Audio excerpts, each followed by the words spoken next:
Nagbabalik tayo sa ikalawang yugto ng ating online viewership ng dalawang bigating noontime show dito sa bansa, ang Eat Showtime at ang Eat Bulaga. Pero bago natin umpisahan ay humihiling ako na pakisubscribe ang aking YouTube channel. Pakiclick na rin ang bell notification icon para lagi kayong updated sa mga bagong video na ilalabas ko. Salamat! So yun nga mga kaparokya, mukhang may old segment ang Eat Bulaga na ibabalik at ito nga ay ang That's My Boy.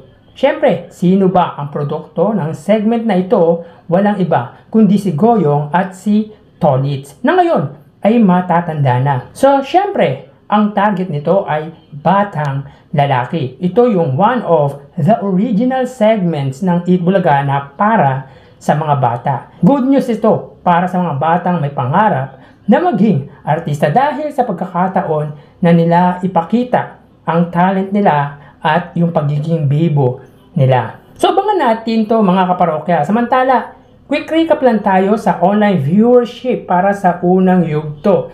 Para po sa Eat Bulaga, sila ay nakakuha ng 110,000 live viewers. Ang Eat Showtime naman po ay nakakuha ng 213,000 live viewers.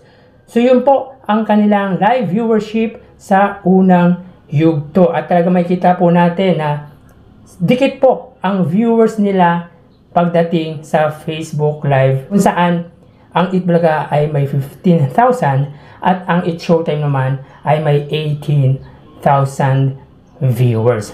So tara ating alamin ang ikalawang yugto ng ating online viewership sa araw na ito, araw po ng Martes. Para po sa Eat Bulaga, under TVJ Facebook page na may 2.2 million followers at sa Eat Showtime naman na may 17 million followers. So quick recap lang po tayo sa lumabas na live viewership nila sa Facebook. Para po sa Eat Bulaga, sila ay may 15,000 viewers at may segment na pera fee. Ang Eat Showtime naman na may 18,000 viewers at may segment na especially for you. Yan po ay lumabas sa unang yugto ng ating online viewership.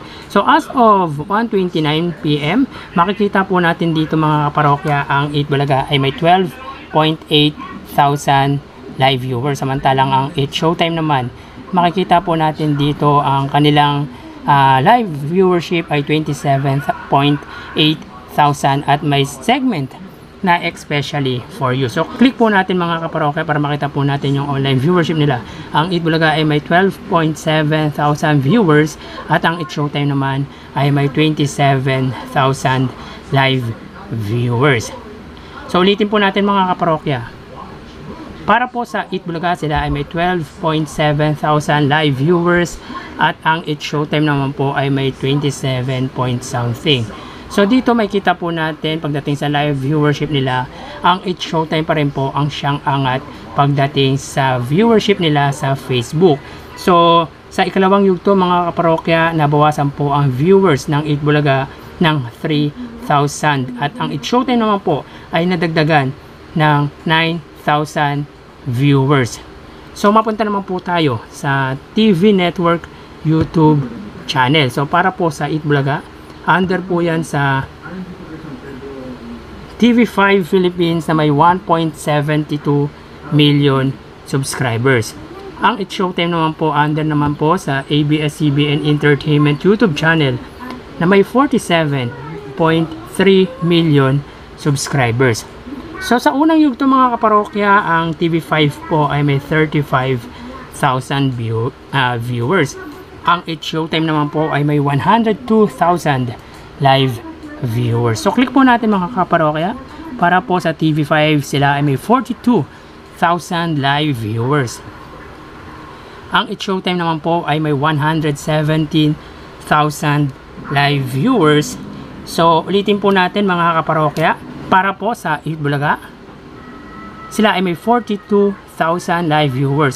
Under po yan sa TV5 Philippines. So ibig sabihin po, ang Eat Bulaga po ay nadagdagan ng 7,000 viewers sa ikalawang yugto under sa TV5 Philippines or TV5.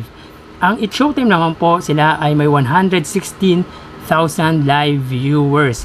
So dito naman nadagdagan ang Eat Showtime ng 14,000 live viewers. So dito makikita natin na ang It's Showtime pa rin po ang siyang angat pagdating sa live viewership sa TV network. Mapunta naman po tayo sa main YouTube channel ng dalawang bigating noontime show para po sa Eat Bulaga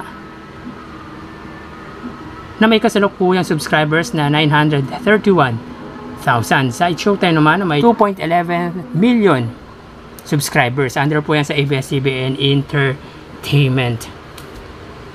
So as of 1:32 PM mga kaparokya, sa unang yugto ang Eat Bulaga ay may 60,000 viewers at ang It's Showtime naman ay may 93,000 viewers. So click po natin mga kaparokya para po sa Eat Bulaga, sila ay may 65,000 live viewers. Ang It's Showtime naman po ay may 114,000 live viewers.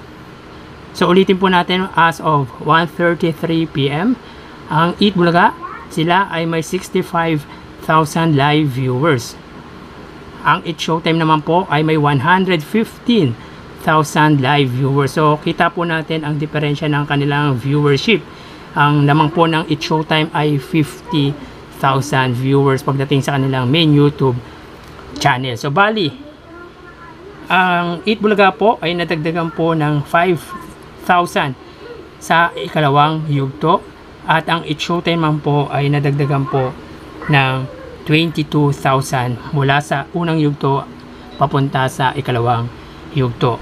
So bali ang total na nakuha ng Eat Bulaga ay 119,000 live viewers. So ibig sabihin ay nadagdagan po ang kanilang live viewership sa unang yugto na may 110,000 at ngayon po ay 119,000 viewers. Ang It's Showtime man po 275,000 live viewers. So ibig sabihin po nadagdagan po ang It's Showtime ng live viewership na 62,000 live viewers. So mula sa unang yugto papunta sa ikalawang yugto, sila ay may total na 275,000 viewers. So yan po lumalabas sa kanilang online viewership as of 1:35 PM at mamaya ho ay matutunghayan nyo na naman po ang huling yugto ng ating online viewership sa araw na ito, araw po ng Martes. Magpapaalam na muna ako pansamantala. Thank you and God bless.